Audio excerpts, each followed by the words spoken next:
muchachos, ¿cómo están? Vamos a revisar la sesión 27 del curso de Historia del Perú. Nos corresponde analizar en este caso el gobierno de Fernando Belaúnde Terry, el segundo gobierno, ¿no? Entre los años de 1980 a 85. ¿Okay? Con el inicio del segundo gobierno de Fernando Belaúnde, de alguna manera empieza en este caso el periodo de gobiernos democráticos contemporáneos, ¿no? Marca en este caso el inicio del gobierno de Belaúnde, el fin en este caso de un periodo militar. ¿Ok? Entonces, una vez que en este caso es elegido el arquitecto Fernando Belaúnde, ya en el 28 de julio, día en que toma en este caso el poder, lo primero que hace Fernando Belaúnde es firmar la ley que devuelve en este caso los diarios y medios de comunicación masiva a sus legítimos dueños. De esa manera restablece la libertad de prensa. Además, en este caso, restableció el sufragio popular para la elección de alcaldes, promulgó la Constitución de 1979 y declaró la amnistía política general. A partir de entonces y hasta la culminación del régimen, las libertades democráticas se restablecieron de manera plena. Para esto fue muy importante la alianza política con el PPC, con el Partido Popular Cristiano, partido de derecha conservadora, ¿no? Cuyo líder fue Luis Bedoya Reyes. De esta manera, respetuoso de la Constitución y las leyes, es así que Belaúnde convoca a elecciones municipales que durante 12 años fue un proceso inactivo, ¿cierto? Con este acto devuelve Fernando Belaúnde a los vecinos ese derecho a elegir sus autoridades locales. En noviembre del 80, el primer alcalde del proceso democrático fue en este caso Eduardo Orrego Villacorta, ¿no? Integrante en este caso de Acción Popular. En el año 83 se desarrolló un segundo proceso, en este caso de elección de alcaldes, y el triunfo le correspondió al abogado cajamarquino de Izquierda Unida, Alfonso Barrantes Linda. Por primera vez en la historia de Lima asume la alcaldía un hombre que representaba a la izquierda peruana, ¿no? Salido de las canteras del marxismo, se caracterizó por su gran calidad humana y caballerosidad. De esta manera no le creó problemas a Fernando Belaúnde. Barrantes fue en este caso uno de los fundadores del programa de vaso de leche. En el aspecto económico, Manuel Ulloa, además de asumir la jefatura del gabinete, también asume en este caso la cartera de Economía y Finanzas.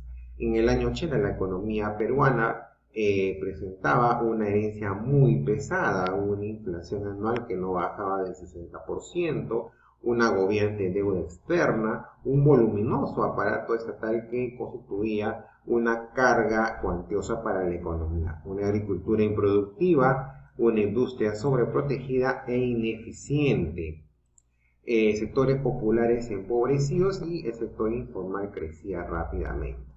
Entre las principales medidas que tomó el gobierno para afrontar los problemas económicos tenemos lo siguiente: por ejemplo, controlar la inflación, disminuir el déficit fiscal, racionalizar el calendario de pagos de la deuda externa, fijar precios reales para la producción local, disminuir sustancialmente la protección arancelaria a la industria nacional, promover el retorno del capital extranjero y dinamizar el aparato productivo.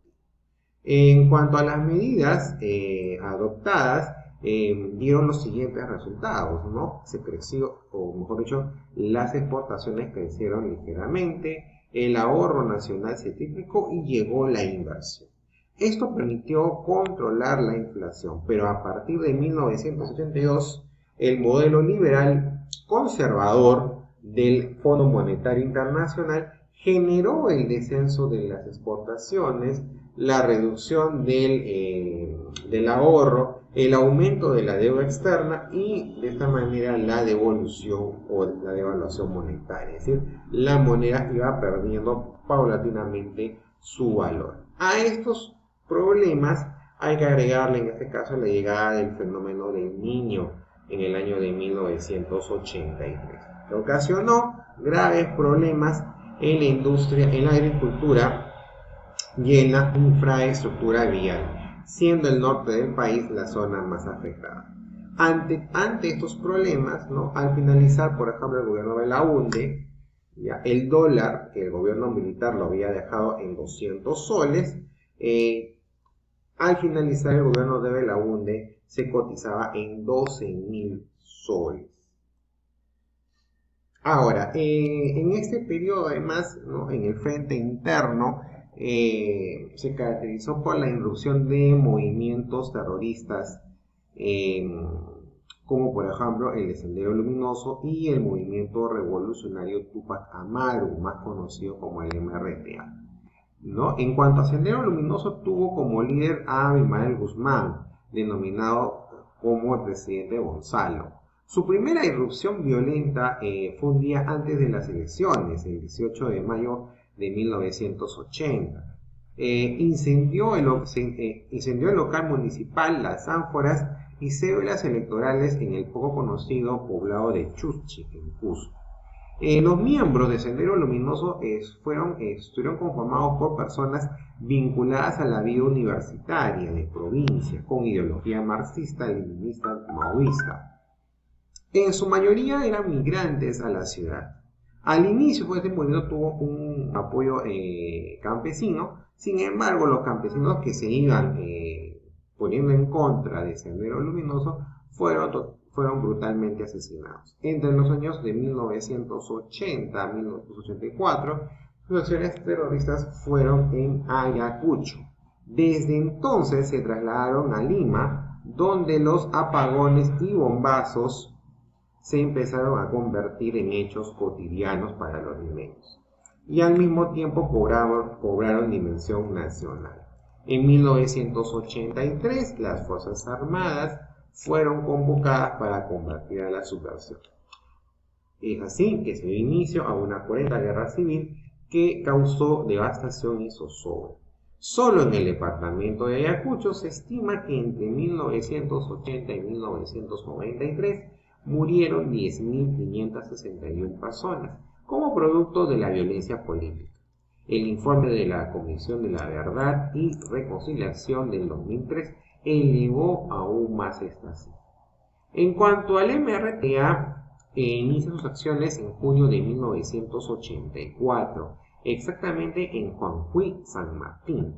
Su líder fue Víctor Polay Campos.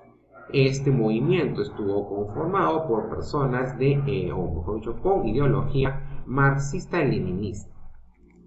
Contó con el apoyo de los productores ilegales de coca para conseguir de esa manera recursos económicos y logísticos. En el aspecto externo, ya podemos ver que uno de los eventos que causó de una manera o llamó la atención de la población fue, por ejemplo, el conflicto del falso Paquilla. En 1981, las tropas ecuatorianas se infiltraron en territorio peruano y tomaron un puesto peruano al que llamaron con el mismo nombre de uno de sus pueblos, o sea, Paquicha, ¿no? Entonces, imaginemos, ¿no? Entran tropas ecuatorianas. Debemos recordar que todavía no se había terminado de delimitar, en este caso, los puntos fronterizos pactados en el Tratado de Río de Janeiro, ¿no? El Tratado de Paz, Amistad y Límites del 42. Entonces había una porción no delimitada. Entonces, esa porción no delimitada de alguna manera le daba pie a Ecuador para poder generar cuantos conflictos fuesen necesarios, y este fue uno de ellos, ¿no?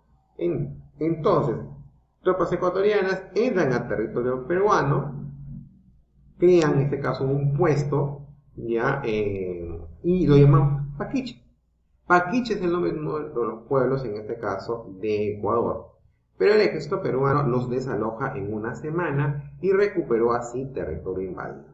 Por lo cual, en este caso, ante este hecho, los ecuatorianos nos acusan de haber atacado un pueblo ecuatoriano, ¿no? Finalmente se demostró que no era un pueblo ecuatoriano. Por eso el nombre de falso Paquicha. Adicionalmente, en este periodo, ¿no? También en el contexto de los años 80-85, ¿no? Se produce en este caso la Guerra de las Malvinas, ¿no? Que fue un enfrentamiento entre Argentina y Reino Unido por la posesión de las Islas Malvinas, que están en el lado sur, ¿correcto? Donde Perú apoya en este caso a Argentina, mientras que Chile y Estados Unidos apoyaron al Reino Unido. ¿Okay? Entre otros hechos y obras del gobierno de Fernando Belaúnde, por ejemplo, está la construcción de la carretera marginal de la selva, la construcción también de complejos habitacionales a través del FONAVI. El FONAVI era el Fondo Nacional de Vivienda. La construcción de centrales hidroeléctricas, por ejemplo la del Cañón de Pato y Machu Picchu, así como en este caso proyectos agroenergéticos como el de Majes, Chira y Tinajones. La construcción de penales, como por ejemplo el de Canto Grande y el San Jorge. La creación del CONCITEC, que es el Consejo Nacional de Ciencia y Tecnología, y en este periodo también se produce la primera visita de un papa al Perú, en este caso la visita de Juan Pablo II, entre el 1 al 5 de febrero del año de 1986. Muy bien, muchachos, entonces hasta aquí en este caso la revisión sobre el segundo gobierno de Fernando Belaúnde, ¿no? Los espero para una siguiente sesión.